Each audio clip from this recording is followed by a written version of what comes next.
Hozir eski mijozlarimizdan bo'lgan Sarvar akam bilan bojxona omborida ko'rishib qoldik. Assalomu alaykum Sarvar aka. Alaykum assalom. Rahmat avvalambor aka videoga tushib berayotganingizga.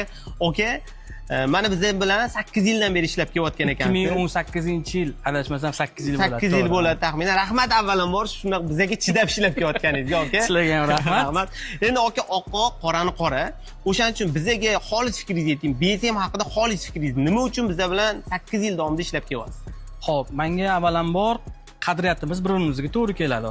Aka-ukachiligimiz bor. Keyin komandaga gap bo'lishi mumkin emas. Eng zo'r tarafi har doim aloqada. Rahmat aka. Qanaqa muammo bo'lgan holatda ham, muammo bo'lmagan holatda ham misol uchun har doim bolalar klient ko'ngliga qaraydi. Shu joylari juda ham bizga yoqadi. Keyin yuklarimizni maksimalniy darajada nima deydi? Qanaqa qabul qilib olishsa, xuddi shu holatda olib kelib berishadi. Shuning uchun aka bizni 2018-yildan beri BSM bilan hamkorlik qilib kelamiz.